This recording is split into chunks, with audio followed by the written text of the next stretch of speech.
Queridos irmãos, a paz do Senhor, é com muita alegria que estamos agora fazendo o comentário do capítulo 1 e versículo 3 da carta aos Hebreus e estaremos assim dando início à leitura deste versículo. Diz assim a palavra do Senhor: o qual, sendo o resplendor da sua glória e a expressa imagem da sua pessoa, e sustentando todas as coisas pela palavra do seu poder, havendo feito por si mesmo a purificação dos nossos pecados, assentou-se à destra da majestade nas alturas.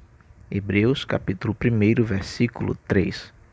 Queridos, esse contexto ele se inicia a partir do versículo 2, onde o autor apresenta ao seu leitor o Filho de Deus.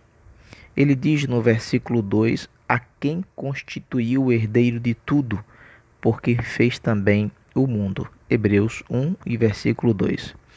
Ele apresenta aqui aquele que é maior do que os profetas, a maior revelação que a humanidade poderia ter visto.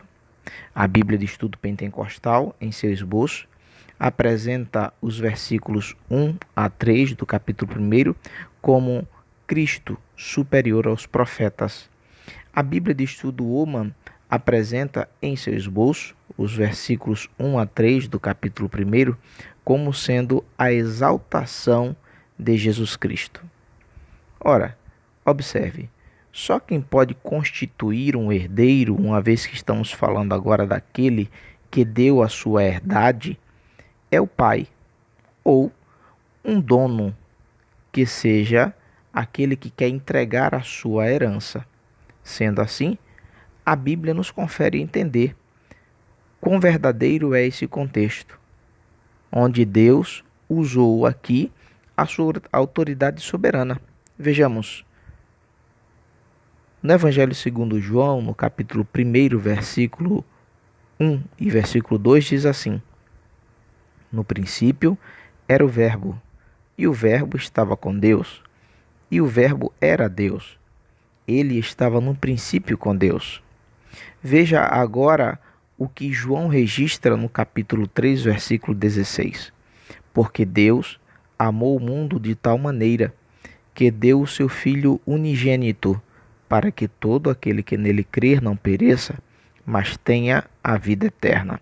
Então, este verbo, agora classificado como Filho único, ele foi dado ao mundo para que houvesse salvação. E agora o salmista, no Salmo 24, já constitui aqui o texto, reafirmando toda essa herdade a qual o Senhor Deus ele tinha constituído e que tinha sido registrada pelo autor da carta aos Hebreus. Veja, no Salmo 24, versículo 1, já diz assim: do Senhor é a terra e a sua plenitude, o mundo e aqueles que nele habitam. Ora, a ele, ao Filho, Deus constituiu o herdeiro de tudo, conforme está no versículo 2 do capítulo 1 da carta aos Hebreus.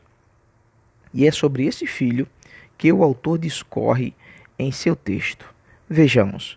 Primeiro, ele fala sobre o resplendor. No versículo 3, ele diz assim: o qual sendo o resplendor da sua glória.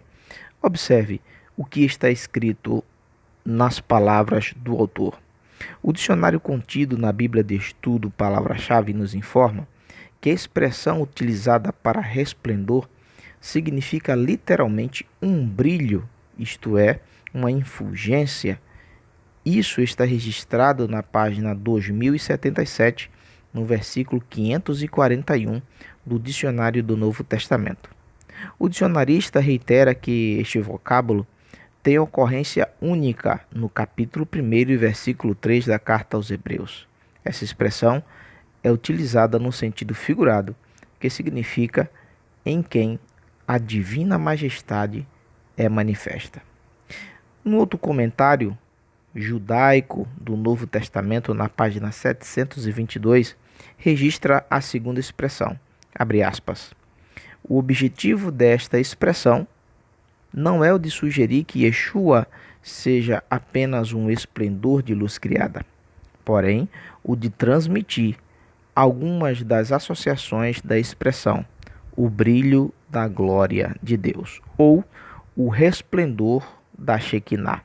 Este vocábulo grego significa a expressão exata. Neste contexto, podemos ainda acrescentar o sentido mais claro do que uma imagem, aquilo que é a essência de Deus manifesta no Messias. Fecha aspas. Usando a mesma expressão, observe agora o apóstolo Paulo ao escrever aos crentes da igreja de Corinto. Podemos agora entender perfeitamente este contexto. Abre aspas, 2 Coríntios 4:4, nos quais o Deus desse século cegou o entendimento dos incrédulos, para que lhes não se resplandeça a luz do evangelho da glória de Cristo, que é a imagem de Deus.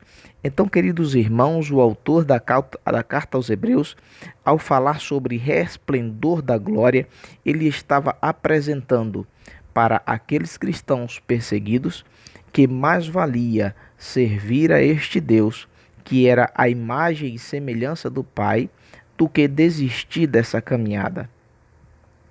Ele reforça sobre a glória e também falando sobre esta glória, aquilo que está registrado ali não é uma palavra aleatória, mas significa prestar honra, louvor, adoração.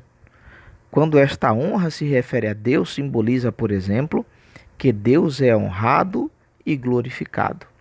Outro aspecto para observarmos é quanto à aparência exterior, cuja palavra significa o resplendor, uma luz ofuscante, semelhante ao sol ou como o sol. Quando o homem tem um encontro com essa glória a qual está registrada, algo acontece. Como exemplo visível, podemos citar Moisés, que teve apenas um vislumbre desse poder e o seu rosto brilhava. Veja o que está escrito no livro do Êxodo, capítulo 39, versículos 29 ao 33. Abre aspas.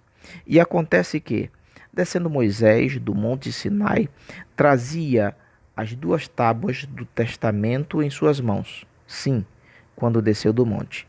Moisés não sabia que a pele do seu rosto resplandecia, depois que falara com ele. Olhando, pois, Arão e todos os filhos de Israel para Moisés, eis que a pele do seu rosto resplandecia.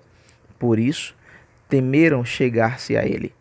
Então Moisés os chamou, e Arão e todos os príncipes da congregação tornaram-se a ele, e Moisés lhe falou. Depois chegaram também todos os filhos de Israel, e ele lhes ordenou tudo o que o Senhor falara com ele no monte Sinai. Assim que Moisés acabou de falar com eles, pôs um véu sobre o seu rosto. Queridos irmãos, esta glória a qual o autor da carta aos Hebreus recomenda que os seus leitores permanecessem era uma glória sobrenatural, que sobrepujava os seus antigos profetas, sobrepujava aos anjos, pois ele estava falando da imagem do Filho.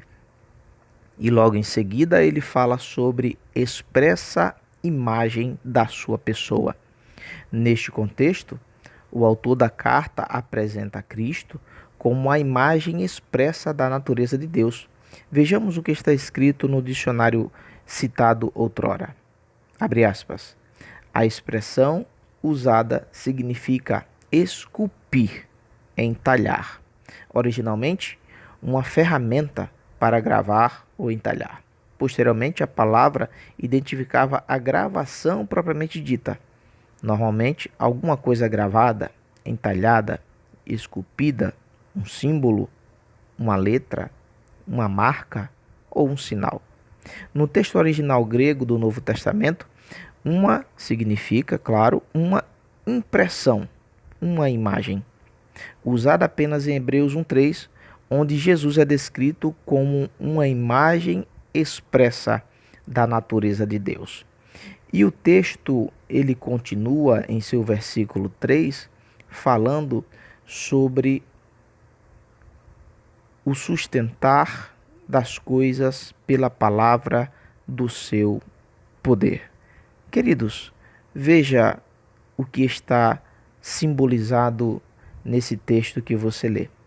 O verbo sustentar, vocábulo 5.342 do Dicionário do Novo Testamento, da Bíblia de Estudo Pentecostal, significa ser, carregar, gerar, produzir, suportar, continuar, liderar, mover, alcançar, correr, sustentar. Tudo isso o autor falou para os seus leitores. Em outras palavras, não vale a pena se afastar, porque o Deus que gera estava com eles. O Deus que poderia produzir estava ali. Aquele que suportava o ser humano e nunca cansava também estava ali. Aquele que continuava e nunca parava, aquele que liderava, o Senhor dos Senhores, aquele que movia, aquele que alcançava onde o braço do homem não iria, estava com eles. Não vale a pena se afastar dos caminhos do Senhor. Paulo também utiliza esta expressão como exemplo de suportar, tolerar, resistir. Ela está registrada na carta aos Romanos, no capítulo 9, versículo 22, que diz assim o texto, abre aspas, e que direis, se Deus, querendo mostrar a sua ira e dar a conhecer o seu poder, suportou com muita paciência os vasos da ira, preparados para a perdição. Queridos irmãos, encerramos aqui esse breve comentário sobre o versículo 3, reforçando tudo aquilo que o autor escreveu aos seus leitores na década de 60 depois de Cristo. Hoje essa palavra ela é tão viva e tão aplicável aos nossos dias. Permaneça nos caminhos do Senhor. Não importa a perseguição, não importa a situação, a circunstância, não importa o que está acontecendo, mais vale servir esse Deus que tem sustentado todas as coisas pela sua palavra, pelo seu poder, em nome de Jesus. Amém.